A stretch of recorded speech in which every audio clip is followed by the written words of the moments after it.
नमस्कार दोस्तों। तो स्वागत है आप लोगों को एक और क्वेश्चन प्रैक्टिस वाली वीडियो में।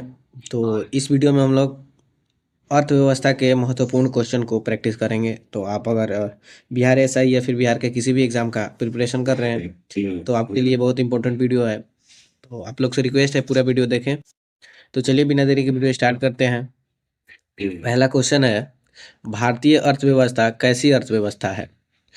ऑप्शन है पूंजीवादी अर्थव्यवस्था, ऑप्शन बी है साम्यवादी अर्थव्यवस्था, ऑप्शन सी है स्वतंत्र अर्थव्यवस्था और ऑप्शन डी है मिश्रित अर्थव्यवस्था। इसका आंसर हो जाएगा डी, मिश्रित अर्थव्यवस्था। अब इससे संबंधित महत्वपूर्ण फैक्ट्स को देख लेते हैं। पूंजीवादी अर्थव्यवस्था के बारे में जानेंगे। तो उत्पादन के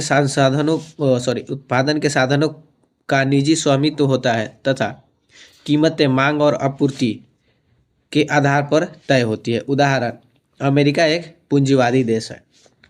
समाजवादी अर्थव्यवस्था, जिसकी विशेषता है उत्पादन के साधनों पर सरकार का पूर्ण नियंत्रण होता है। इस पे सरकार का पूर्ण नियंत्रण होता है और उत्पादन एवं मूल्य का निर्णय सरकार लेती है। उदाहरण, चीन, क्यूबा और उत्तर कोरिया समाजवादी अर्थव्यवस्था का उदाहरण है।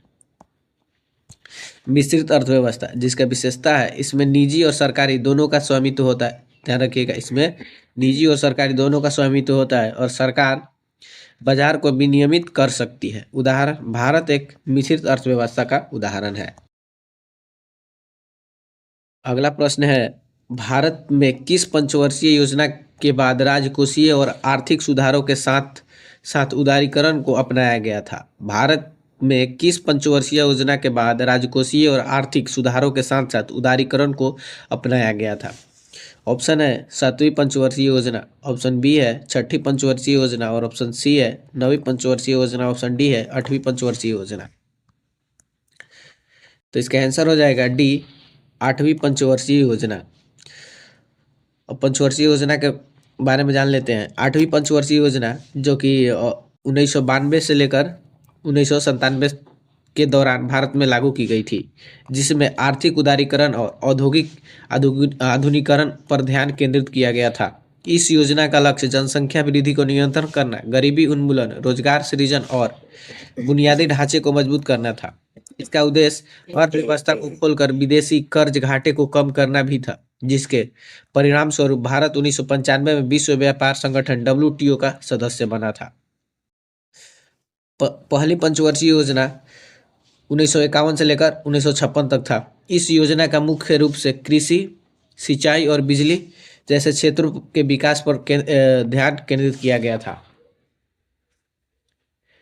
दूसरी पंचवर्षीय योजना जो कि 1956 से लेकर 1961 तक था, यह योजना तीव्र औद्योगिकरण पर केंद्रित थी, जिसमें उद्योग और परिवहन के विकास पर जोर दिया गया था। तीसरी पंचवर्षीय योजना, इसका समय था 1961 से लेकर 1966।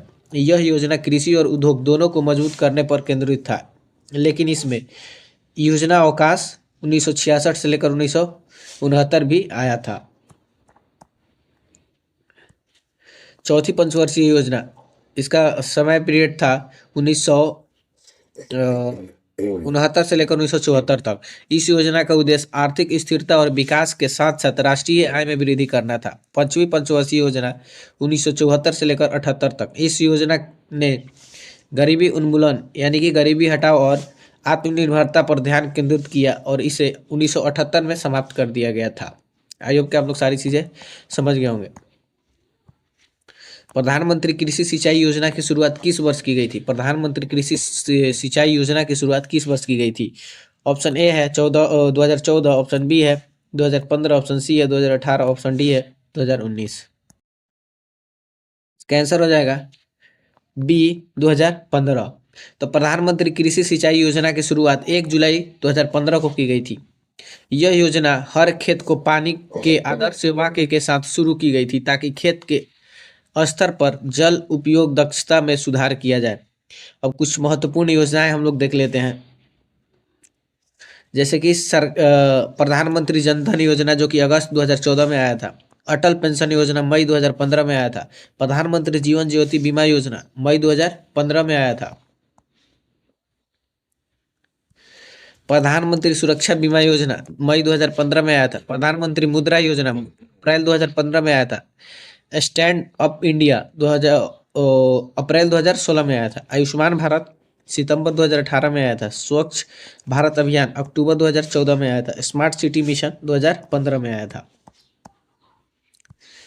बेटी बचाओ बेटी पढ़ाओ योजना जनवरी 2015 में आया था। Startup India seed fund scheme April 2021 में आया था। पीएम पोषण शक्ति निर्माण अभियान 2021 में आया था। नेक्स्ट क्वेश्चन है वैश्वीकरण का क्या अर्थ है? वैश्वीकरण का अर्थ क्या है?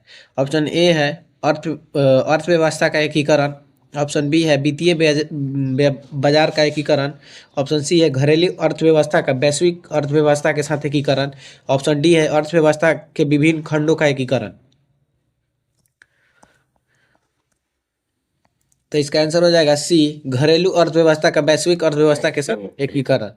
दुनिया भर के देशों और लोगों के बीच आर्थिक, राजनीतिक, सामाजिक और सांस्कृतिक स्तर पर बढ़ती हुई परस्पर निर्भरता और जुड़ाव की प्रक्रिया है। यह व्यापार, प्रौद्योगिकी और विचारों के आदान प्रदान को आसान बनाता है।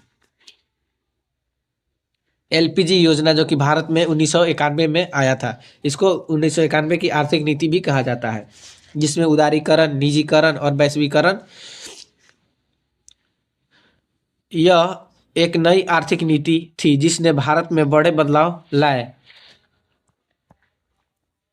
जिसमें शामिल है उदारीकरण।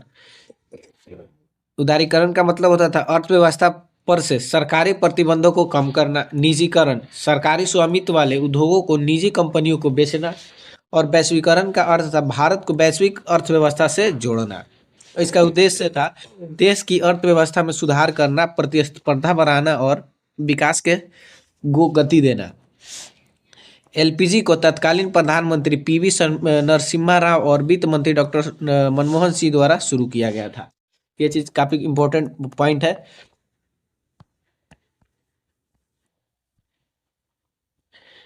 नेक्स्ट क्वेश्चन है भारत का वित्तीय वर्ष प्रारंभ होता है। भारत का वित्तीय वर्ष प्रारंभ होता है। ऑप्शन ए है 1 जनवरी। ऑप्शन बी 1 मार्च। ऑप्शन सी 1 अप्रैल। ऑप्शन डी 1 दिसंबर। इसका आंसर हो जाएगा सी 1 अप्रैल। भारत में वित्तीय वर्ष 1 अप्रैल को शुरू होता है और अगले वर्ष 31 मार्च को समाप्त होता है। यह अवधि कंपनियों, व्यवसाय और सरकार के लिए लेखांकन, बजट और कराधान जैसे उद्देश्यों के लिए उपयोग की जाती है। अब आरबीआई का वित्तीय वर्ष 1 अप्रैल से शुरू होकर 31 मार्च को समाप्त होता है। इससे पहले आरबीआई का वित्तीय वर्ष 1 जुलाई से लेकर 30 जून तक चलता था। ध्यान रखिए, आरबीआई का भी वित्तीय वर्ष 1 अप्रैल से शुरू होकर 31 मार्च को समाप्त होता है। पहले ये 1 जुलाई से लेकर 31 जून तक चलता था। नेक्स्ट क्वेश्चन है नाबार्ड में भारत सरकार का हिस्सा कितना है? नाबार्ड में भारत सरकार का, जो कि कृषि बैंक है नाबार्ड, इसमें भारत सरकार का हिस्सा कितना है? ऑप्शन ए है 100%। ऑप्शन बी है 75%। ऑप्शन सी है 99% और ऑप्शन डी है 60%। तो इसका आंसर हो जाएगा सी 99%। नाबार्ड में भारत सरकार का हिस्सा 99% है। शेष 1% हिस्सेदारी भारतीय रिजर्व बैंक आरबीआई के पास है। 2019 में आरबीआई ने नाबार्ड को अपनी हिस्सेदारी भारत सरकार को बेच दी, जिससे भारत सरकार की हिस्सेदारी बढ़कर 99% हो गई। नाबार्ड का मतलब राष्ट्रीय कृषि और ग्रामीण विकास बैंक, जो भारत का एक शीर्ष विकास बैंक है, जिसका स्थापना 12 जुलाई 1982 को हुआ था। यह कृषि और ग्रामीण क्षेत्रों के विकास के लिए वित्तीय सहायता प्रदान करता है, जिसमें ग्रामीण अवसंरचना विकास, सूक्ष्म वित्त और ग्रामीण उद्योगों को बढ़ावा देना शामिल है। इसका मुख्यालय मुंबई में है और यह केंद्र सरकार के वित्तीय सेवा विभाग के तहत काम करता है। नेक्स्ट क्वेश्चन है किसी भी अर्थव्यवस्था में जनता द्वारा संचित धन का आय वेग खाली स्थान के बराबर होता है। किसी भी अर्थव्यवस्था में जनता द्वारा संचित धन का आय वेग खाली स्थान के बराबर होता है। ऑप्शन ए है 0 से अधिक। ऑप्शन बी है 0। ऑप्शन सी है 1 और ऑप्शन डी है 1 से अधिक। इसका आंसर हो जाएगा बी 0। किसी भी अर्थव्यवस्था में जनता द्वारा संचित धन आय वेग 0 के बराबर होता है।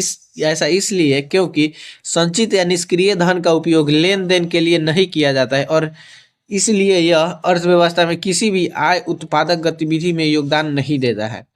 आय वेग की परिभाषा। मुद्रा का आय वेग मापता है कि किसी निश्चित अवधि में मुद्रा एक इकाई कितनी बार वस्तुओं और सेवाओं की खरीद के लिए उपयोग की जाती है। ध्यान रखिएगा, आवेग वेग का मतलब होता है मुद्रा का आय वेग। यह मुद्रा का आय वेग मापता है, जैसे कि किसी निश्चित अवधि में मुद्रा की एक इकाई कितनी बार वस्तुओं और सेवाओं की खरीद के लिए उपयोग की जाती है। संचित धन का योगदान। संचित धन को खर्च नहीं किया जाता है और इसलिए यह नाम मात्र सकल घरेलू उत्पाद में कोई योगदान नहीं देता है।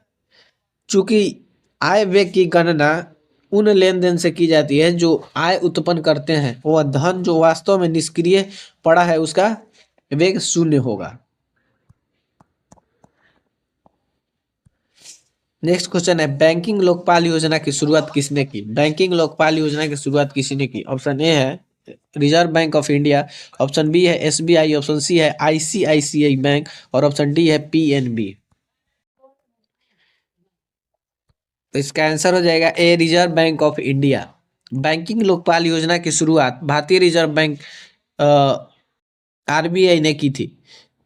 14 जून 1995 को तत्कालीन गवर्नर डॉक्टर सी रंगराजन ने योजना की घोषणा की थी, जिसका उद्देश्य बैंकिंग सेवाओं में कमी से संबंधित ग्राहकों की शिकायतों का त्वरित और सस्ता समाधान प्रदान करना है। भारतीय रिजर्व बैंक भारत का केंद्रीय बैंक है, जिसका स्थापना 1 अप्रैल 1935 को हुई थी।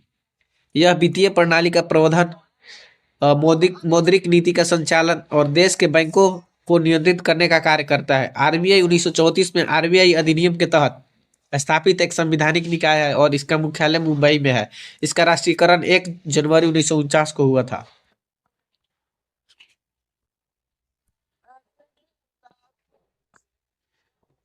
नेक्स्ट क्वेश्चन है, नमामि गंगे कार्यक्रम केंद्र सरकार द्वारा अनुमोदित एक एकीकृत संरक्षण मिशन है। नमामि गंगे कार्यक्रम केंद्र सरकार में अनुमोदित एक एकीकृत संरक्षण मिशन है। ये कब आया था? ऑप्शन ए है अप्रैल 2013, ऑप्शन बी है अप्रैल 2014, ऑप्शन सी है अक्टूबर 2013, ऑप्शन डी है जून 2014। तो इसका आंसर हो जाएगा डी जून 2014। नमामि गंगे कार्यक्रम केंद्र सरकार द्वारा अनुमोदित एक एकीकृत संरक्षण मिशन है, जिसे जून 2014 में शुरू किया गया था। इसका मुख्य उद्देश्य राष्ट्रीय नदी गंगा को प्रदूषित होने से रोकना, उसका संरक्षण करना और उसे पुनर्जीवित करना है। इस मिशन का बजट परिव्यय 20,000 करोड़ था। नेक्स्ट क्वेश्चन है, भारत का राष्ट्रीय आय का अनुमान करने वाला अभिकरण कौन है? ऑप्शन ए है योजना आयोग, ऑप्शन बी है भारतीय रिजर्व बैंक, ऑप्शन सी है वित्त मंत्रालय, ऑप्शन डी है एनएसओ।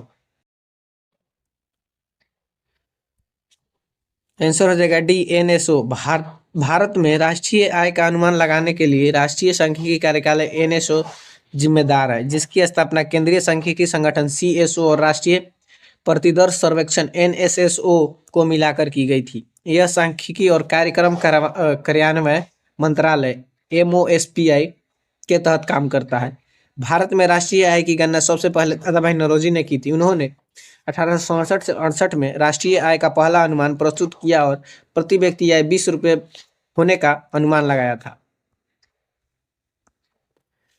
नेक्स्ट क्वेश्चन है, निम्नलिखित में कौन सा क्षेत्र भारत का सबसे बड़ा नियोक्ता है? निम्नलिखित में से कौन सा क्षेत्र भारत का सबसे बड़ा नियोक्ता है? ऑप्शन ए है प्राथमिक क्षेत्र, ऑप्शन बी है चतुर्थ क्षेत्र, ऑप्शन सी है तृतीय क्षेत्र, ऑप्शन डी है द्वितीय क्षेत्र। तो इसका आंसर हो जाएगा ए प्राथमिक क्षेत्र। अब प्राथमिक क्षेत्र के बारे में जानते हैं। यह क्षेत्र प्राकृतिक संसाधनों का सीधा उपयोग करता है। उदाहरण कृषि, वानिकी, पशुपालन, मत्स्य खनन, उत्खनन, ये सभी प्राथमिक क्षेत्र के अंतर्गत आते हैं। ध्यान रखिएगा, कृषि, वानिकी, पशुपालन, मत्स्य पालन, खनन, उत्खनन, प्रकृति से जुड़े सभी चीजें प्राथमिक क्षेत्र में आता है। द्वितीय क्षेत्र, यह कच्चे माल को तैयार और उपयोगी उत्पादों में बदलता है, जिससे विनिर्माण और निर्माण शामिल है। उदाहरण फर्नीचर बनाने के लिए लकड़ी का उपयोग, वाहन बनाने के लिए स्टील का उपयोग और कपड़ों का निर्माण ऑप्शन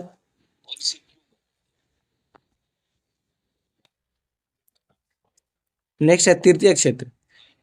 यह वस्तुओं के बजाय सेवाएं प्रदान करता है।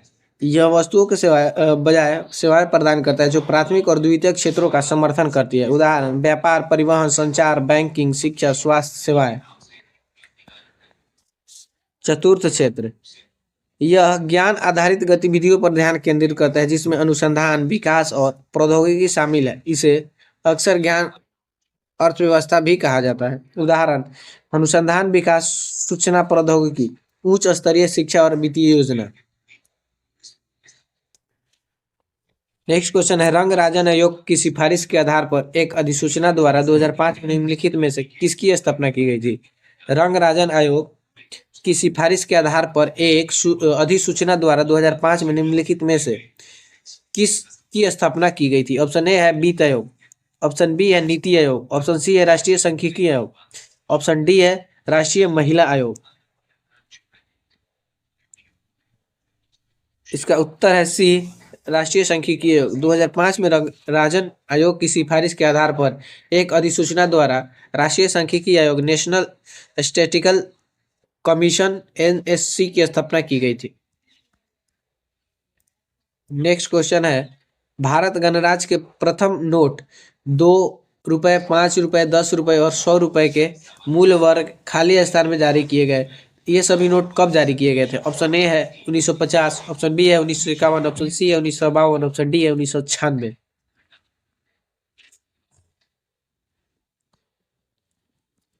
इसका आंसर हो जाएगा ए 1950। भारत गणराज्य के प्रथम बैंक नोट 2 रुपए, 5 रुपए, 10 रुपए और 100 रुपए के मूल वर्ग में 1950 में जारी किए गए थे। ये पहले रिपब्लिक इंडिया बैंक नोट थे जो भारत की स्वतंत्रता के बाद जारी किए गए थे। भारत सरकार वित्त मंत्रालय 1 रुपए के नोट और उसके सिक्के जारी करता है। भारतीय रिजर्व बैंक आरबीआई 1 रुपए से बड़ी मूल्य के सभी करेंसी नोट और सिक्के जारी करने और उन्हें वितरित करने के लिए जिम्मेदार है। यह देश के केंद्रीय बैंक के रूप में अपनी भूमिका निभाता है। नेक्स्ट क्वेश्चन है नाबार्ड ने मुख्य रूप से छोटे और सीमांत किसानों और काश्तकार किसानों के ऋण आवश्यकताओं को पूरा करने के लिए 2004-05 में एक विशेष पायलट योजना शुरू की है। ऑप्शन ए है बीएलपी कार्यक्रम, ऑप्शन बी है जेएलजी कार्यक्रम और ऑप्शन सी है एसजीएसवाई और ऑप्शन डी है एमईडीपी। तो इसका आंसर है बी जेएलजी। नाबार्ड 2004-05 में छोटे और सीमांत किसानों की ऋण आवश्यकताओं को पूरा करने के लिए संयुक्त देयता समूह जेएलजी नामक एक विशेष पायलट परियोजना शुरू की है। यह परियोजना बिना किसी संपार्श्विक के ऋण प्रदान करके वित्तीय समावेश को बढ़ावा देने और इन किसानों की आजीविका में सुधार करने के उद्देश्य से शुरू की गई थी। नेक्स्ट क्वेश्चन है औद्योगिक क्षेत्र में नीतियों के प्रभाव की पहचान करने के लिए एक अच्छा संकेतक क्या है। ऑप्शन ए है सकल घरेलू उत्पाद में उद्योग क्षेत्र की हिस्सेदारी में वृद्धि, पूंजी निर्माण में वृद्धि, बैंकिंग सेवा में वृद्धि, आयात में वृद्धि।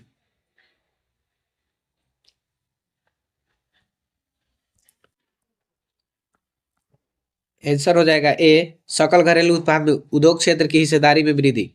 औद्योगिक क्षेत्र पर नीतियों के प्रभाव को समझने के लिए सकल घरेलू उत्पाद जीडीपी में औद्योगिक क्षेत्र की हिस्सेदारी में वृद्धि का अच्छा संकेतक है। यह बताता है कि नीतियां औद्योगिक क्षेत्र के विकास में कितनी सफल रही है। इसके अलावा अन्य महत्वपूर्ण संकेतक मुद्रास्फीति, बेरोजगारी और लाभ मार्जिन जैसे वित्तीय प्रदर्शन संकेतक है।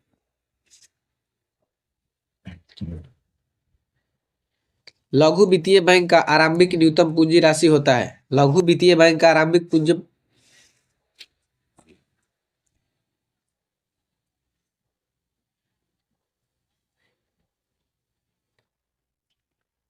ऑप्शन ए है 50 करोड़, ऑप्शन बी है 200 करोड़, ऑप्शन सी है 500 करोड़, ऑप्शन डी है 100 करोड़। इसका आंसर हो जाएगा बी 200 करोड़। लघु वित्तीय बैंक शुरू करने के लिए न्यूनतम शुरुआती पूंजी 100 करोड़ रुपए, जिसे 5 साल के भीतर बढ़ाकर 200 करोड़ करना होता है। यह राशि बैंक की शुरुआत के लिए आवश्यक शुरुआती निवेश है और यह सुनिश्चित करने के लिए बैंक की वित्तीय स्थिति मजबूत होता है। निम्नलिखित में से किस क्षेत्र में श्रमिक ऐसी वस्तु का उत्पादन करते हैं जो तृतीय क्षेत्र का नहीं है? निम्नलिखित में से किस क्षेत्र में श्रमिक ऐसे वस्तु का उत्पादन करते हैं जो तृतीय क्षेत्र का नहीं है? ऑप्शन ए है संचार, ऑप्शन बी है परिवहन, ऑप्शन सी है बैंकिंग, ऑप्शन सी है चीनी मिल।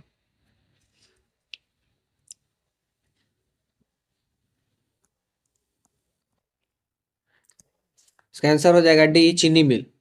द्वितीय क्षेत्र, इस क्षेत्र के श्रमिक कच्चे माल का उपयोग करके वस्तु बनाते हैं, जैसे कि ऑटोमोबाइल, कपड़ा और इलेक्ट्रॉनिक्स का उत्पादन। तृतीय क्षेत्र यानी कि सेवा क्षेत्र, इस क्षेत्र के श्रमिक मूर्त वस्तुओं का उत्पादन नहीं करते बल्कि वे सेवाएं प्रदान करते हैं, जैसे बैंकिंग, स्वास्थ्य सेवा, शिक्षा और परिवहन। उदाहरण, एक ऑटोमोबाइल फैक्ट्री में काम करने वाले श्रमिक का कार जैसी वस्तुएं बनाते हैं जो द्वितीय क्षेत्र का हिस्सा है। वही एक बैंक में काम करने वाले व्यक्ति जो तृतीय क्षेत्र में है, धन का प्रबंधन करता है लेकिन कोई भौतिक वस्तु नहीं बनाता है।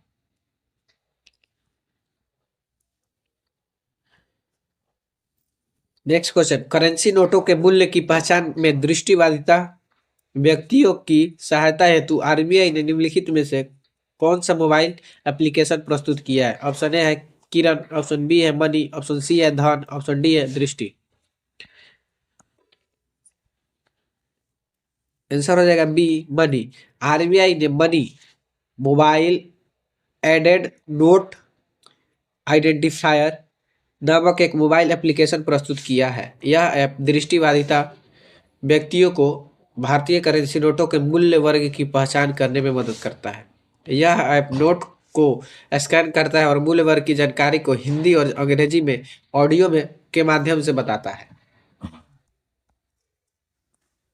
नेक्स्ट क्वेश्चन है, राजकोषीय घाटा होता है तो राजकोषीय घाटा कैसे प्राप्त किया जाता है? क्या प्राथमिक घाटा माइनस ब्याज भुगतान, प्राथमिक घाटा प्लस ब्याज भुगतान और कुल बजट माइनस कुल बजट प्राप्तियां, डी है इनमें से कोई नहीं। इसका आंसर हो जाएगा बी, प्राथमिक घाटा प्लस ब्याज भुगतान। प्राथमिक घाटा प्लस ब्याज भुगतान बराबर राजकोषीय घाटा। नेक्स्ट क्वेश्चन है, व्यवसायिक बैंकों का मुख्य कार्य है। व्यवसायिक बैंकों का मुख्य कार्य है। ऑप्शन ए है सरकार के बैंकर, ऑप्शन बी है बैंकों की समृद्धि, ऑप्शन सी है जमा स्वीकार करना और ऋण देना, ऑप्शन डी है बिलों का भुगतान करना। आंसर हो जाएगा सी, जमा स्वीकार करना और ऋण देना। व्यापारिक बैंकों का मुख्य कार्य जमा स्वीकार करना, ऋण देना, भुगतान और संग्रह की सुविधा प्रदान करना और विदेशी मुद्रा का विनिमय करना है। यह बैंक विभिन्न प्रकार के खातों जैसे बचत, चालू और सुविधा जमा स्वीकार करते हैं और व्यापार, गृह या व्यक्तिगत ऋण जैसे विभिन्न प्रकार के ऋण प्रदान करते हैं। इनके अन्य कार्यों में लॉकर की सुविधा देना, वित्तीय सलाह देना और ऑनलाइन बैंकिंग जैसी सेवाएं शामिल है।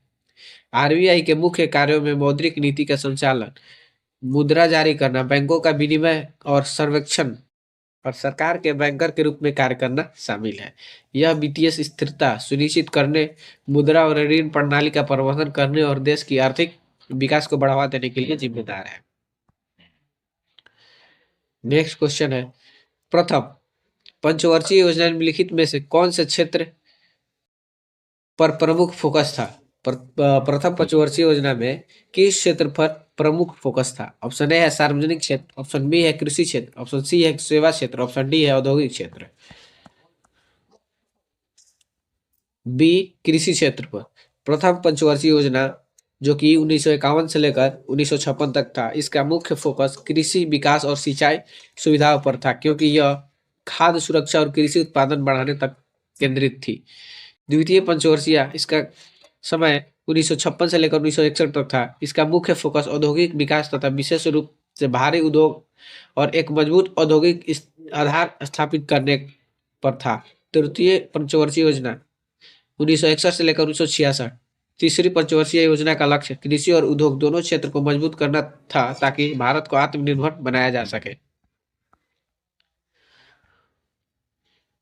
नेक्स्ट क्वेश्चन है 2011-12 में भारत के ग्रामीण क्षेत्र में गरीबी रेखा से नीचे व्यक्तियों का प्रतिशत लगभग कितना है? 2011-12 के ग्रामीण क्षेत्र में गरीबी रेखा से नीचे रहने वाले व्यक्तियों का प्रतिशत कितना है? ऑप्शन ए है 13.7%, ऑप्शन बी है 25.7%, ऑप्शन सी है 21.9% और ऑप्शन डी है 35.9%।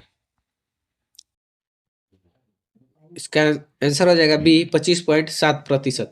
2011-12 में भारत के ग्रामीण क्षेत्रों में गरीबी रेखा से नीचे के व्यक्तियों का प्रतिशत लगभग 25.7% था। यह आंकड़ा भारत सरकार की योजना आयोग द्वारा तेंदुलकर पद्धति के आधार पर जारी किया गया था।